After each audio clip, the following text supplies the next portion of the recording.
सबसे पहले bird farming का जो एक आसान तरीका है आपको मैं बता रहा हूँ कि आपने कोई भी म्यूटेशन पालनी है, चाहे वो लवबर्ड पालें चाहे वो जावा पालें, जहन में बिठा के रखें कि आज जो आपने बर्ड्स की कीमत है कल वो नहीं होगी।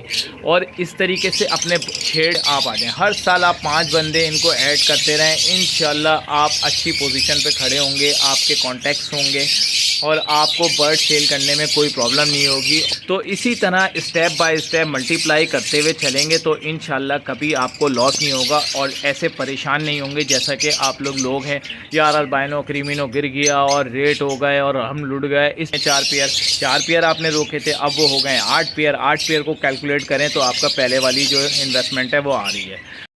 बिस्मिल्लाहिर्रहमानिर्रहीम। शुरू करता हूँ अल्लाह के बाबरकत नाम से जो बड़ा मेहरबान और नहायत रहम करें। जी नाज़रीन अस्सलाम वालेकुम, मैं हूँ आसिफ अली और आप लोग हमारा यूट्यूब चैनल देख रहे हैं। भाई आज का जो टॉपिक है वो बहुत ही ज़्यादा इम्पॉर्टेंट है और जैसा कि आपने थंबनेल में देख लिया होगा कि भाई जो थंबनेल में क्या बर्ड फार्मिंग से कोई भी आप बर्ड फार्मिंग करें क्या उससे फौरी रिज़ल्ट मिल जाते हैं। क्या आपने जो ऐड लगते हैं, जो वीडियोस बनाई जाती हैं कि लाखों लगाओ करोड़ों कमाओ, ये बर्ड ले लो, ये पेयर ले लो और उसके बाद लाखों आ गए, तो क्या ये मुमकिन है? आज आपका भाई तफसील से हर चीज़ बताएगा और आपको इंशाल्लाह फार्मिंग का तरीका भी बताएगा। तो वीडियो को पूरा देखिएगा। वीडियो पसंद आए तो हमारे चैनल को लाइक शेयर सब्सक्राइब करिएगा। शुरू करते हैं वीडियो। अच्छा भाई देखें, सबसे पहले बर्ड फार्मिंग का जो एक आसान तरीका है आपको मैं बता रहा हूँ कि आपने कोई भी म्यूटेशन पालनी है, चाहे वो लवबर्ड पालें चाहे वो जावा पालें चाहे वो आप क्या नाम है डव पालें या कोई भी पैरट्स पालें या कोई भी बर्ड्स पालें, उसकी फार्मिंग का तरीका ये है कम से कम आपने जो है उसके 5 पेयर होने चाहिए ताकि आपके अगर एक पेयर ना चले, एक पेयर खुदा ना खास्ता मर जाए तो 3 पेयर ब्रीड करें। अब उन 3 पेयर को ब्रीड कराने के लिए चक्कर में आपको पता है जब आप बर्ड लेंगे, फ़र्ज़ करें कि आपने अल्बाइनो पाले, आपने अल्बाइनो के 5 पेयर लिए, 5 पेयर से आप ये बताएं कि अल्बाइनो के एक पेयर चला नहीं, बल्कि 4 पेयर चल गए। 4 पेयर के जो बच्चे आए, फ़र्ज़ करें आपने 4 बच्चे भी आ गए, तो आप क्या समझते हैं कि जो अल्बाइनो आपने पिछले साल 6 लिए थे तो क्या उसकी वैल्यू 1 साल के बाद वही रहेगी? ऐसा तो मुमकिन नहीं है। लेकिन और आपके पेयर की वैल्यू भी कम हो जाएगी। बाद लोग ब्रीडर पेयर लेते हैं, जैसे कि अभी चले रेट कम है लेकिन अगर इससे पहले देखें तो एक स्टेबल रेट थे, तो उस स्टेबल रेट के अंदर जो है वो आपको मैं बताऊं कि लोगों ने 40,000 का भी लिया, 50,000 का भी लिया, तो क्या उसकी 1 साल के बाद 50,000 की वैल्यू थी? ऐसा बिल्कुल भी नहीं है। तो अपने जहन में ये बिठा दें, आपके बर्ड जो आप उसका ओरिजिनल पेयर पाल रहे हैं उसकी वैल्यू आपने काउंट नहीं करनी है। उसके चिक्स सेल करने के बाद जो है उस पेयर को आपने सेल यानी कि फ्री करना है। तो उसका आसान हल बता रहा हूँ, कम से कम कोई भी बर्ड हो उसके 5 पेयर हों, या आपके पास 8 खानों का पिंजरा है तो उसमें मल्टीपल आप 2-2 3-3 करके लवबर्ड रख लें। और हमेशा जब भी रखें तो मिक्स बर्ड रखें। कम से कम जैसे 5 आपने अल्बाइनो रखे, 5 आपने जावा के पेयर रख लिए, 5 आपने डव के पेयर लग लिए, ताकि एक सीज़न में कोई ना कोई आपका बर्ड चलता रहे। तो इस तरीके की आपको ज़रूरत है और ये अपने जहन में बिठा के रखें कि आज जो आपने बर्ड्स की कीमत है कल वो नहीं होगी। और इस तरीके से अपने छेड़ को आप वसी करें।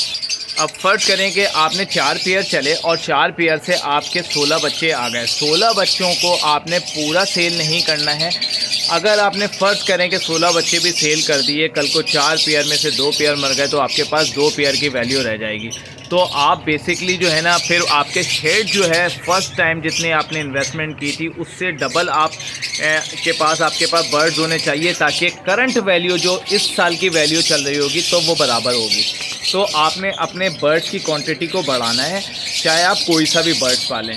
तो करें कि आपके पास 16 बच्चे आ गए, 16 में से आपने 8 को सेल कर दिया और 8 को जो है आपने जो है वो होल्ड कर लिया। जो आपके पास बर्ड्स रुकेगा वो बहुत अच्छी ब्रीड करेगा, आपके घर का चिक इस माहौल में जो है वो एडजस्ट होगा और वो बहुत अच्छी ब्रीड करेगा। तो आपने अपने बर्ड्स को मल्टीप्लाई करना है और मल्टीप्लाई इसी तरीके से करना है कि अगर आपने 5 पेयर हैं तो कल आपको 10 पेयर होने चाहिए और 10 पेयर अल्बाइनो के नहीं होने चाहिए। अल्बाइनो के बाद आपने क्रीमिनो पे आना है, क्रीमिनो के बाद आपने पेल फैलो पे आना है, पेल फैलो के बाद आपने डन फैलो पे आना है। तो स्टेप बाय स्टेप चलना है और इसी तरीके या जावा में है तो पहले अगर आपके पास ग्रे था तो आप वाइट सिल्वर ले लें, सिल्वर था तो आप फ़ोन ले लें, फ़ोन था तो पेस्टल फ़ोन ले लें। लेकिन आप मेरी ये बात याद रखिएगा, हमेशा अपना बर्ड्स, अपना चिक्स को सेल करने के बाद आगे की म्यूटेशन लेनी है। अगर आप इसमें इन्वेस्टमेंट करते रहेंगे तो फिर आप इस तरीके से इसमें नहीं चल पाएंगे। तो आपने जो भी बर्ड करना है स्टेप बाय स्टेप चलना है। आज आपने अल्बाइनो लिए, अल्बाइनो के बच्चे बेचे, उससे आपने जो 8 बच्चे बेचे, 16 नहीं बेचे, 8 से बच्चे आए 16 में से आपने 8 सेल कर दिए और 8 अपने पास रोक लिए। अब जो आपके पास 4 की थी वो 4 ऐड हो गए, मल्टीप्लाई हो गया, 4 प्लस हो गए, 4 पेयर उसके अंदर आपने और ऐड हो गए। अब आपके पास 8 पेयर हो गए। अब अल्बाइनो की अगर कीमत गिर भी जाए जैसा कि अभी है, तो अब आपने तो 4 पेयर की जो इन्वेस्टमेंट की थी वो अब आपके पास 8 पेयर है, तो इन्वेस्टमेंट आपकी बराबर हो गई। इन्वेस्टमेंट आपकी पूरी होनी चाहिए। आपने जैसे कि अब आपने 4 पेयर की इन्वेस्टमेंट थी, आपके पास 8 पेयर हैं, वैल्यू गिर गई, तो अब जो टोटल करें तो आपके 4 पेयर की जो इन्वेस्टमेंट फर्स्ट डे की थी वो आपके शेड में होनी चाहिए। तो इसी तरह स्टेप बाय स्टेप मल्टीप्लाई करते हुए चलेंगे तो इंशाल्लाह कभी आपको लॉस नहीं होगा और ऐसे परेशान नहीं होंगे जैसा कि आप लोग हैं, यार अल्बाइनो क्रीमिनो गिर गया और रेट हो गए और हम लुट गए, इस तरीके से जो है ना बर्बाद हो गए।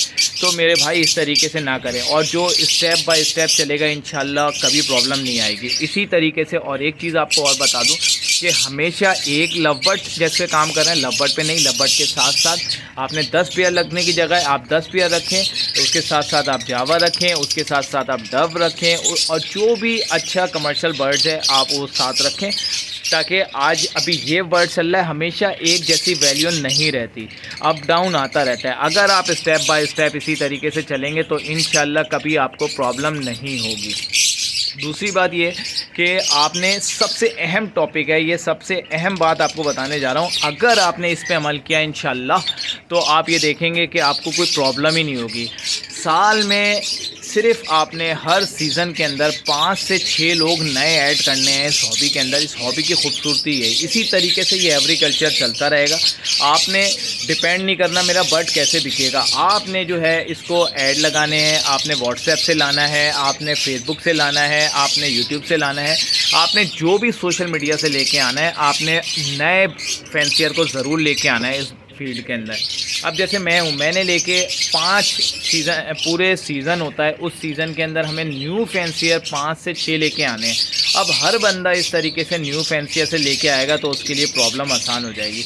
टारगेट रखें कि भाई मैंने जो है नए फैंसियर 5 बंदे लेके आने हैं। यार 5 बंदे तो कोई इशू नहीं होता, आपने ऐड लगा रहे हैं, बातचीत हो रही है, इधर उधर न्यू फैंसियर से बात हो रही है, तो आपने 5 बंदे अपने बर्ड्स, उन 5 बंदों को सेल करना है ताकि वो आपके 5 बंदे आप आ जाएँ। हर साल आप 5 बंदे इनको ऐड करते रहें, इंशाल्लाह आप अच्छी पोजीशन पे खड़े होंगे, आपके कॉन्टैक्ट्स होंगे और आपको बर्ड सेल करने में कोई प्रॉब्लम नहीं होगी। और ये बड़ी ज़बरदस्त हॉबी है और इसको हॉबी ज़्यादा समझें तो इंशाल्लाह के इसमें प्रॉब्लम नहीं होगी। भाई बर्ड्स आपका कोई भी हो, चाहे जावा हो, लवबर्ड हो, नुकसान नहीं देता। लेकिन अगर जो ये बातें करते हैं कि लाखों लगाओ और करोड़ों कमाओ, ऐसा भी नहीं होता। ये सिर्फ बातें हैं, अपना मंजन बेचने की बातें होती हैं, ऐसा कुछ भी नहीं है। स्टेप बाय स्टेप चलता है और ऐसा कोई करोड़ों नहीं होते इसके अंदर। दूसरा ये है कि अगर आप स्टेप बाय स्टेप चलेंगे तो आपके फीड का खर्चा, आपका खर्चा, ये सब निकालेगा। अच्छा बर्ड्स, महंगा बर्ड्स अगर आपने लगाया हुआ है, 1000 रुपये से लेके बर्ड मिलता है। अगर आप इसको 4 लाख 5 लाख रुपए तक भी लेके जाते हैं, तो अगर आपने उस बर्ड्स को क्या नाम है ब्रीड किया, उसके चिक्स आ रहे हैं, तो आपको कभी नुकसान नहीं होगा। आपने ब्रीड करवानी है, ब्रीड पे फोकस देना है।